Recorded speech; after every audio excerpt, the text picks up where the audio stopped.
সুতরাং বোঝা যাচ্ছে যে টাকা পয়সা, ধন দৌলত, রূপ যৌবন এগুলোর মধ্যে সফলতা নিহিত থাকে।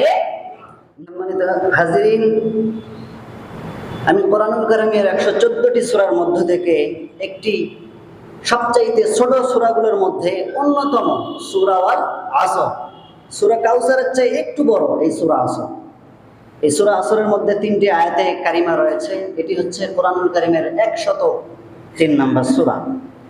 এই সূরার মধ্যে আল্লাহ তাআলা গোটা মানব মণ্ডলীকে উদ্দেশ্য করে তাদের জীবনের লাভ কোথায়, ক্ষতি কোথায়, কল্যাণ কোথায়, অকল্যাণ কোথায়, সেই বিষয় আল্লাহ তাআলা আলোকপাত করেছেন।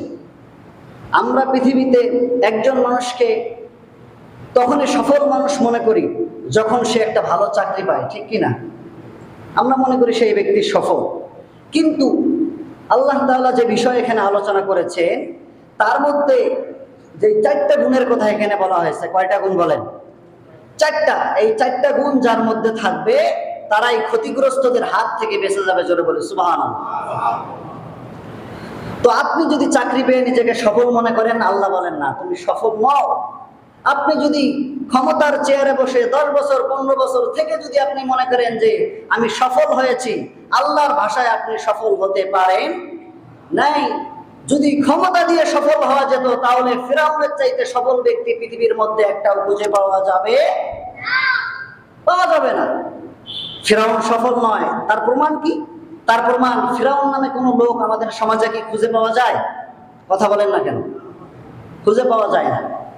যদি টাকা পয়সা, ধন দৌলত থাকলে যদি কাউকে সফলতার মানদণ্ডে দাঁড় করানো যেত তাহলে পৃথিবীর মধ্যে সবচাইতে টাকা পয়সা ছিল কারুনের। পৃথিবীতে কারুন নামে একটি ব্যক্তিও খুঁজে পাওয়া যায় না। কথা বলেন ঠিক কিনা?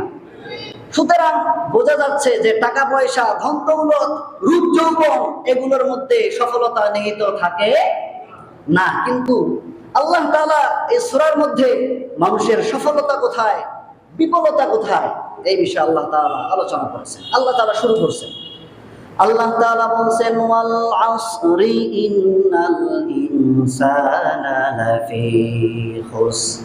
আল্লাহ তাআলা বলেন ওয়াল আসর, সময়ের কসম, ইতিহাসের কসম, জামানার কসম, কালের কসম, ইন্নাল ইনসানা লাফি খুসর। আমি আল্লাহ তাআলা বলছি পৃথিবীর সমস্ত মানব মণ্ডলীগুলো ক্ষতির মধ্যে আছে।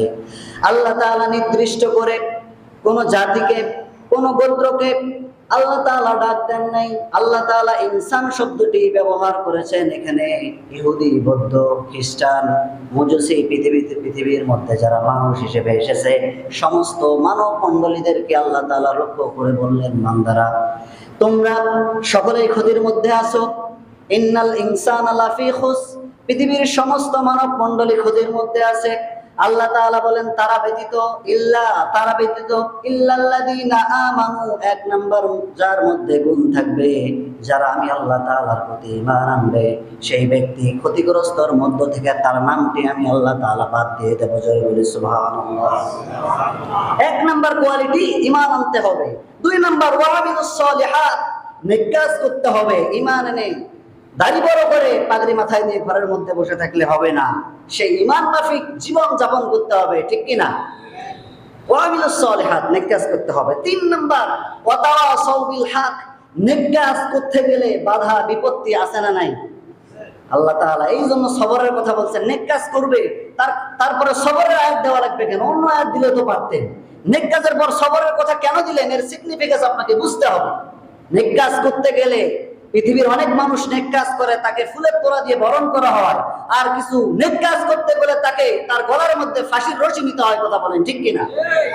সুতরাং আপনাকে বুঝতে হবে নেক কাজ করতে গেলে সবসময় ফুলের মালা থাকবে না। নেক কাজ করতে গেলে ওয়ামিলুস সলিহাত, ধৈর্য ধারণ করার মতো, সবের হওয়ার মতো সামর্থ্য আপনার থাকতে হবে। এটা হচ্ছে 3 নাম্বার গুণ। 4 নাম্বার গুণ হচ্ছে ওয়াতাওয়াসাউ বিল হক। 3 নাম্বার গুণ হচ্ছে হকের দাওয়াত দিতে হবে। 4 নাম্বার, হকের দাওয়াত দিতে গেলে বাধা বিপত্তি আসবে, সেখানে আপনাকে ধৈর্য ধারণ করতে হবে। এই 4টা গুণ। 1 নাম্বার ঈমান আনতে হবে কার উপরে? সকলকে কথা বলতে হবে। আমি কি বক্তব্য দিয়ে আপনারা কি বেজার নাকি? তাহলে কথা বলেন না কেন? ঈমান আনতে হবে কার উপরে? 2 নাম্বার হচ্ছে নেক কাজ করতে হবে। 2 নাম্বার কি? নেক কাজ। 3 নাম্বার হকের পথে যাওয়া। 4 নাম্বার হচ্ছে সবর, ধৈর্য ধারণ করতে হবে। এই সূরা কখন নাজিল হলো এর প্রেক্ষাপট আপনাকে বুঝতে হবে। আবু বকর রাদিয়াল্লাহু তাআলা আনহু অসংখ্য সাহাবীর মধ্য থেকে তিনি ছিলেন ধনাঢ্যশালী সাহাবী। তিনি ছিলেন সেই তদারন্তন মক্কার মধ্যে সবচাইতে প্রভাবশালী ব্যক্তিদের মধ্যে একজন ছিলেন হযরতে আবু বকর, নবীজির শ্বশুর আবু বকর। আবু বকর রাদিয়াল্লাহু তাআলা আনহু ইসলামের দাওয়াত যখন পেলেন, আমার নবীজির হাতে হাত রেখে আবু বকর ইসলাম কবুল করলেন। আবু বকরের বড় ব্যবসা ছিল। ইসলাম কবুল করার কারণে আবু বকর নবীর সঙ্গে সময় দেওয়া লাগে, নবীর সঙ্গে সঙ্গে থাকতে হয়।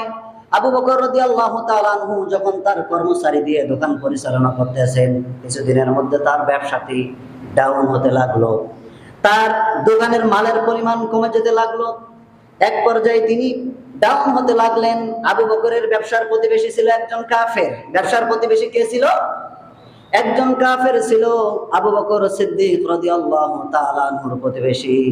আবু বকরকে ডাক দিয়ে বলেন, ভাই আবু বকর, তোমার তো ব্যবসা গোল্লায় গেল।